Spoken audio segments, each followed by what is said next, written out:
तेंतर प्रेमचंद की अमर कहानी। आखिर वही हुआ जिसकी आशंका थी, जिसकी चिंता में घर के सभी लोग और विशेषत प्रसूता पड़ी हुई थी। तीनों पुत्रों के पश्चात कन्या का जन्म हुआ। माता सौर में सूख गई, पिता बाहर आंगन में सूख गए, और की वृद्ध माता सौर द्वार पर सूख गई। अनर्थ महानर्थ भगवान ही कुशल करें तो हो। यह पुत्री नहीं राक्षसी है। इस अभागिनी को इसी घर में जाना था। आना था तो कुछ दिन पहले क्यों न आई। भगवान सातवें शत्रु के घर भी तेंतर का जन्म न दें। पिता का नाम था पंडित दामोदर दत्त। शिक्षित आदमी थे। शिक्षा विभाग ही में नौकर भी थे, मगर इस संस्कार को कैसे मिटा देते जो परंपरा से हृदय में जमा हुआ था कि तीसरे बेटे की पीठ पर होने वाली कन्या अभागिनी होती है, या पिता को लेती है, या पिता को, या अपने को। उनकी वृद्धा माता लगी नवजात कन्या को पानी पी पी कर कोसने, कलमुही है, कलमुही। न जाने क्या करने आई हैं यहाँ। किसी बांझ के घर जाती तो उसके दिन फिर जाते। दामोदर दत्त दिल में तो घबराए हुए थे, पर माता को समझाने लगे, अम्मा तेंतर बेंतर कुछ नहीं, भगवान की इच्छा होती है, वही होता है। ईश्वर चाहेंगे तो सब कुशल ही होगा। गाने वालियों को बुला लो, नहीं लोग कहेंगे तीन बेटे हुए तो कैसे फूली फिरती थीं, एक बेटी हो गई तो घर में कोहराम मच गया। माता, अरे बेटा, तुम क्या जानो इन बातों को, मेरे सिर तो बीत चुकी हैं, प्राण नहीं में समाया हुआ है। तेंतर ही के जन्म से तुम्हारे दादा का देहांत हुआ। तभी से तेंतर का नाम सुनते ही मेरा कलेजा कांप उठता है। दामोदर, इस कष्ट के निवारण का भी कोई उपाय होगा।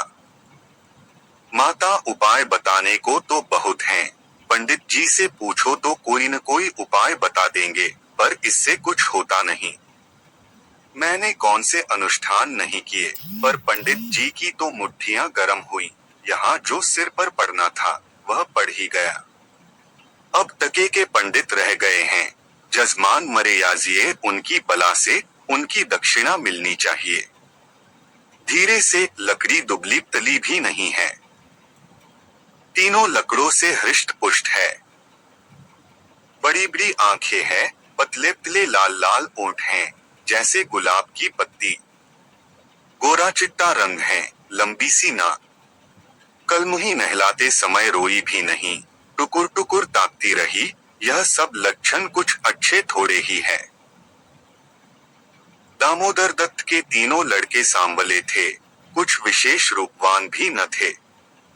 लड़की के रूप का बखान सुनकर उनका चित्त कुछ प्रसन्न हुआ। बोले, अम्मा जी, तुम भगवान का नाम लेकर गाने वालियों को बुला भेजो, गाना जाना होने दो।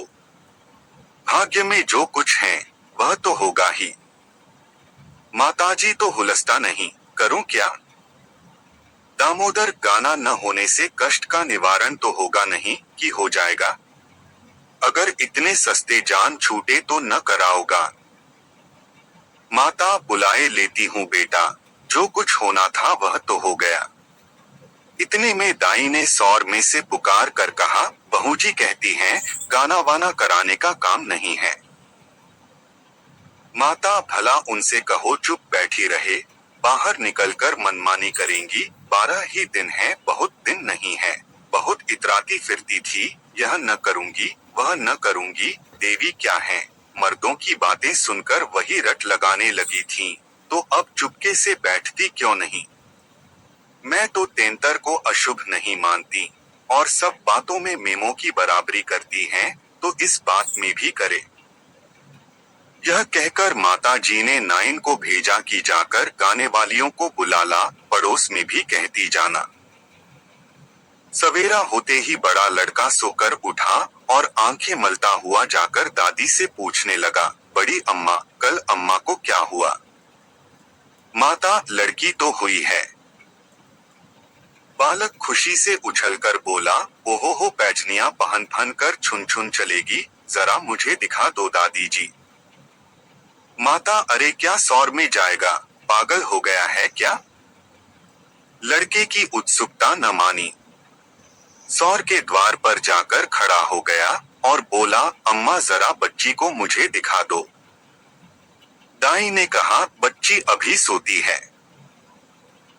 बालक जरा दिखा दो, गोद में लेकर। दाई ने कन्या उसे दिखा दी तो वहां से दौड़ता हुआ अपने छोटे भाइयों के पास पहुंचा और उन्हें जगा कर खुशखबरी सुनाई। एक बोला, नन्ही सी होगी। बड़ा, बिल्कुल नन्ही सी, जैसी बड़ी गुड़िया। ऐसी गोरी है कि क्या किसी साहब की लड़की होगी। यह लड़की मैं लूंगा। सबसे छोटा बोला, हमको भी दिखा दो। तीनों मिलकर लड़की को देखने आए और वहां से बगले बजाते उछलते कूदते बाहर आए। बड़ा, देखा कैसी है। मंझला कैसे आंखें बंद किए पड़ी थी। छोटा, हमें हमें तो देना। बड़ा, खूब द्वार पर बारात आएगी, हाथी घोड़े बाजे आतिशबाजी। मंझला और छोटा ऐसे मग्न हो रहे थे मानो वह मनोहर दृश्य आंखों के सामने है। उनके सरल नेत्र मनोल्लास से चमक रहे थे। मंझला बोला, फुलवारियां भी होंगी।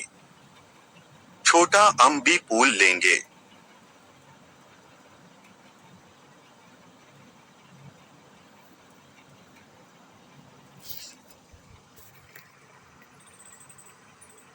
छठी भी हुई, बरही भी हुई, गाना बजाना, खाना पिलाना देना दिलाना सब कुछ हुआ, पर रस्म पूरी करने के लिए दिल से नहीं, खुशी से नहीं। लड़की दिन दिन दुर्बल और अस्वस्थ होती जाती थी। माँ उसे दोनों वक्त अफीम खिला देती और बालिका दिन और रात को नशे में बेहोश पड़ी रहती। जरा भी नशा उतरता तो भूख से विकल होकर रोने लगती। माँ कुछ ऊपरी दूध पिलाकर अफीम खिला देती। आश्चर्य की बात तो यह थी कि अब की उसकी छाती में दूध नहीं उतरा।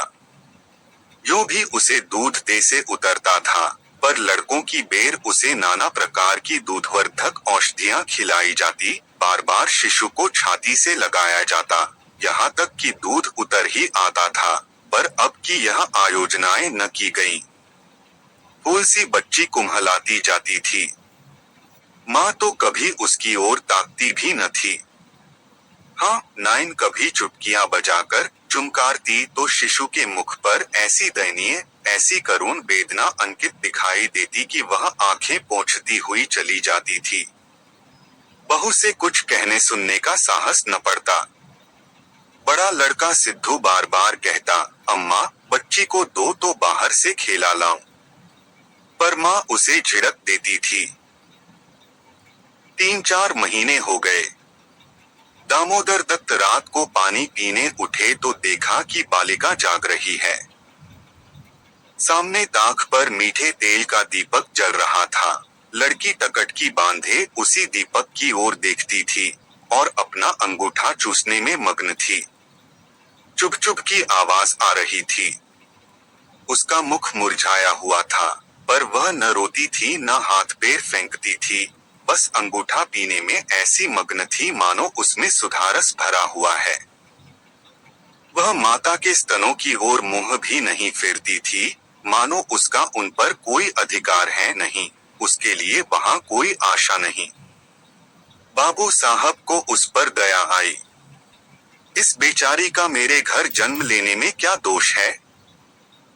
मुझ पर या इसकी माता पर कुछ भी पड़े, उसमें इसका क्या अपराध है? हम कितनी निर्दयता कर रहे हैं कि कुछ कल्पित अनिष्ट के कारण इसका इतना तिरस्कार कर रहे हैं। मानो कि कुछ अमंगल हो भी जाए तो क्या उसके भय से इसके प्राण ले लिए जाएंगे। अगर अपराधी है तो मेरा प्रारब्ध है। इस नन्हे से बच्चे के प्रति हमारी कठोरता क्या ईश्वर को अच्छी लगती होगी? उन्होंने उसे गोद में उठा लिया और उसका मुख चूमने लगे। लड़की को कदाचित पहली बार सच्चे स्नेह का ज्ञान हुआ। वह हाथ पैर उछाल कर गूंगू करने लगी और दीपक की ओर हाथ फैलाने लगी। उसे जीवन ज्योतिषी मिल गई। प्रातः काल दामोदर दत्त ने लड़की को गोद में उठा लिया और बाहर लाए। स्त्री ने बार बार कहा, उसे पड़ी रहने दो। ऐसी कौन सी बड़ी सुंदर है, अभागिन रात दिन तो प्राण खाती रहती हैं, मर भी नहीं जाती कि जान छूट जाए। किंतु दामोदर दत्त ने न माना। उसे बाहर लाए और अपने बच्चों के साथ बैठकर खिलाने लगे। उनके मकान के सामने थोड़ी सी जमीन पड़ी हुई थी।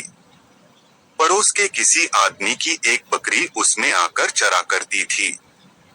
इस समय भी वह चर रही थी। बाबू साहब ने बड़े लड़के से कहा, सिद्धू जरा उस बकरी को पकड़ो तो इसे दूध पिलाएं, शायद भूखी है बेचारी। देखो तुम्हारी नन्ही सी बहन है ना, इसे रोज हवा में खिलाया करो। सिद्धू को दिल लगी हाथ आई। उसका छोटा भाई भी दौड़ा। दोनों ने घेर कर बकरी को पकड़ा और उसका कान पकड़े हुए सामने लाए। पिता ने शिशु का मुंह बकरी थन में लगा दिया। लड़की चुबलाने लगी और एक क्षण में दूध की धार उसके मुंह में जाने लगी, मानो टिमटिमाते दीपक में तेल पड़ जाए। लड़की का मुंह खिल उठा। आज शायद पहली बार उसकी क्षुधा तृप्त हुई थी। वह पिता की गोद में हुमक कर खेलने लगी। लड़कों ने भी उसे खूब नचाया कुदाया। उस दिन से सिद्धू को मनोरंजन का एक नया विषय मिल गया। बालकों को बच्चों से बहुत प्रेम होता है। अगर किसी घोंसले में चिड़िया का बच्चा देख पाए तो बार बार वहां जाएंगे।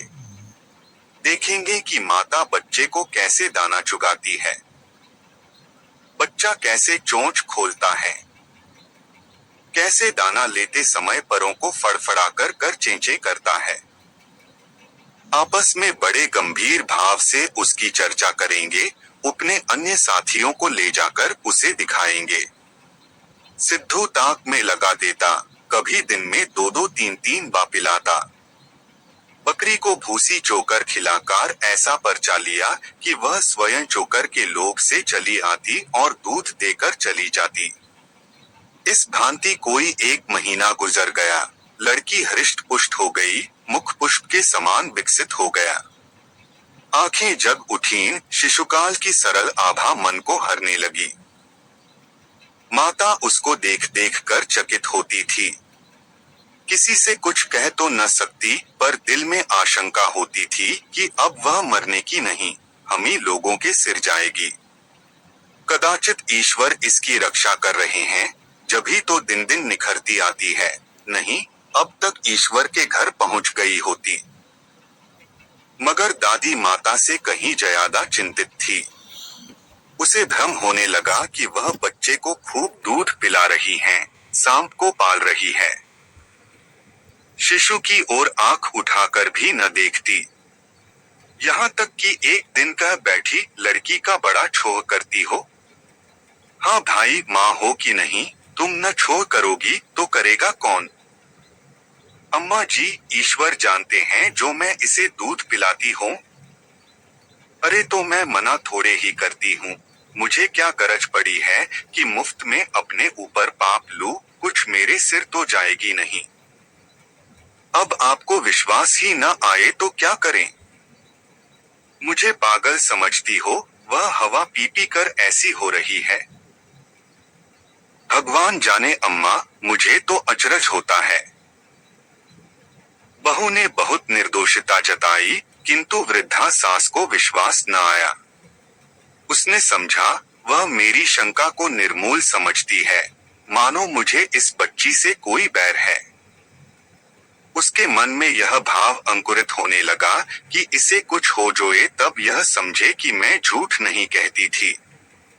वह जिन प्राणियों को अपने प्राणों से भी अधिक समझती थी, उन्हीं लोगों की अमंगल कामना करने लगी, केवल इसलिए कि मेरी शंकाएं सत्य आ जाएं। वह यह तो नहीं चाहती थी कि कोई मर जाए, पर इतना अवश्य चाहती थी कि किसी के बहाने से मैं चेता दूं कि देखा, तुमने मेरा कहा न माना, यह उसी का फल है। उधर सास की ओर से जो यह द्वेष भाव प्रकट होता था, बहू का कन्या के प्रति स्नेह बढ़ता था। ईश्वर से मनाती रहती थी कि किसी भांति 1 साल कुशल से कट जाता तो इनसे पूछती। कुछ लड़की का भोला भाला चेहरा, कुछ अपने पति का प्रेम वात्सल्य देखकर भी उसे प्रोत्साहन मिलता था। विचित्र दशा हो रही थी, न दिल खोलकर प्यार ही कर सकती थी, न संपूर्ण रीति से निर्दय होते ही बनता था। न हंसते बनता था न रोते। इस भांति 2 महीने और गुजर गए और कोई अनिष्ट न हुआ। तब तो वृद्धा सासव के पेट में चूहे दौड़ने लगे। बहू को 2-4 दिन ज्वर भी नहीं जाता कि मेरी शंका की मर्यादा रह जाए। पुत्र भी किसी दिन पैरगाड़ी पर से नहीं गिर पड़ता, न बहू के मैके ही से किसी के स्वर्गवास की सुनावनी आती है। एक दिन दामोदर दत्त ने खुले तौर पर कह भी दिया कि अम्मा, यह सब ढकोसला है, 33 लड़कियां क्या दुनिया में होती ही नहीं, तो सब के सब माँ बाप मर ही जाते हैं। अंत में उसने अपनी शंकाओं को यथार्थ सिद्ध करने की एक तरकीब सोच निकाली। एक दिन दामोदर दत्त स्कूल से आए तो देखा कि अम्मा जी खाट पर अचेत पड़ी हुई हैं। स्त्री अंगीठी में आग रखे उनकी छाती सेंक रही है और कोठरी के द्वार और खिड़कियां बंद है। घबराकर कहा, अम्मा जी, क्या दशा है? स्त्री दोपहर ही से कलेजे में एक शूल उठ रहा है, बेचारी बहुत तड़फ रही है। दामोदर, मैं जाकर डॉक्टर साहब को बुला लाऊं? देर करने से शायद रोग बढ़ जाए। अम्मा जी कैसी तबीयत है? माता ने आंखें खोली और कराहते हुए बोली, बेटा तुम आ गए। अब न बचूंगी, हाय भगवान, अब न बचूंगी। जैसे कोई कलेजे में बर्छी चुभा रहा हो। ऐसी पीड़ा कभी न हुई थी। इतनी उम्र बीत गई, ऐसी पीड़ा कभी न हुई। स्त्री, वह कलमुही छोकरी न जाने किस मनहूस घड़ी में पैदा हुई। सास, बेटा, सब भगवान करते हैं, यह बेचारी क्या जाने।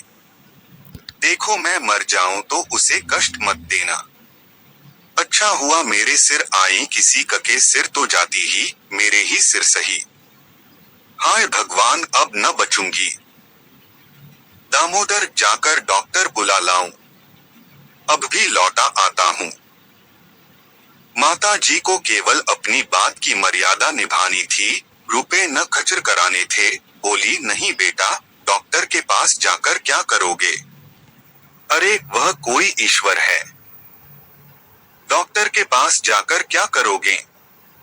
अरे वह कोई ईश्वर है। डॉक्टर अमृत पिला देगा, 10-20 वह भी ले जाएगा। डॉक्टर वैद्य से कुछ न होगा। बेटा तुम कपड़े उतारो, मेरे पास बैठकर भागवत पढ़ो। अब न बचूंगी, अब न बचूंगी, हाय राम। दामोदर, तेंतर बुरी चीज है।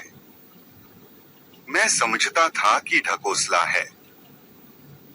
स्त्री, इसी से मैं उसे कभी नहीं लगाती थी। माता, बेटा, बच्चों को आराम से रखना, भगवान तुम लोगों को सुखी रखें। अच्छा हुआ मेरे ही सिर गई, तुम लोगों के सामने मेरा परलोक हो जाएगा। कहीं किसी दूसरे के सिर जाती तो क्या होता रहा। भगवान ने मेरी विनती सुन ली। हाय हाय। दामोदर दत्त को निश्चय हो गया कि अब अम्मा न बचेंगी। बड़ा दुख हुआ। उनके मन की बात होती तो वह माँ के बदले तेंतर को न स्वीकार करते। जिस जननी ने जन्म दिया, नाना प्रकार के कष्ट झेलकर उनका पालन पोषण किया, अकाल वैधव्य को प्राप्त होकर भी उनकी शिक्षा का प्रबंध किया, उसके सामने एक दुधमुही बच्ची का क्या मूल्य था, जिसके हाथ का एक गिलास पानी भी वह न जानते थे। शोकातुर हो कपड़े उतारे और माँ के सिरहाने बैठकर भागवत की कथा सुनाने लगे। रात को बहू भोजन बनाने चली तो सास से बोली, अम्मा जी, तुम्हारे लिए थोड़ा सा साबूदाना छोड़ दूं? माता ने व्यंग्य करके कहा, बेटी, अन्य बिना न मारो, भला साबूदाना मुझसे खाया जाएगा, जाओ थोड़ी पूरियां छान लो। पड़े पड़े जो कुछ इच्छा होगी खा लूंगी, कचौरियां भी बना लेना। मरती हूं तो भोजन को तरस तरस क्यों मरूं। थोड़ी मलाई भी मंगवा लेना, चौक की हो। फिर थोड़े खाने आऊंगी बेटी। थोड़े से केले मंगवा लेना, कलेजे के दर्द में केले खाने से आराम होता है। भोजन के समय पीड़ा शांत हो गई, लेकिन आध घंटे बाद फिर जोर से होने लगी। आधी रात के समय कहीं जाकर उनकी आंख लगी। 1 सप्ताह तक उनकी यही दशा रही। दिन भर पड़ी कराहा करती, बस भोजन के समय जरा वेदना कम हो जाती। दामोदर दत्त सिरहाने बैठे पंखा झलते और मातृवियोग के आगत शोक से रोते। घर की महरी ने मोहल्ले भर में एक खबर फैला दी। पड़ोसिनें देखने आई तो सारा इल्जाम बालिका के सिर गया। एक ने कहा, यह तो कहो बड़ी कुशल हुई कि बुढ़िया के सिर गई, नहीं तो तेंतर माँ बाप 2 में से एक को लेकर तभी शांत होती है। दैव न करे कि किसी के घर तेंतर का जन्म हो। दूसरी बोली, मेरे तो तेंतर का नाम सुनते ही रोए खड़े हो जाते हैं। भगवान बांझ रखे पर तेंतर का जन्म न दें। 1 सप्ताह के बाद वृद्धा का कष्ट निवारण हुआ। मरने में कोई कसर न थी, वह तो कहो पुरुखाओं का पुण्य प्रताप था। ब्राह्मणों को गोदान दिया गया। दुर्गा पाठ हुआ, तब कहीं जाके संकट कटा।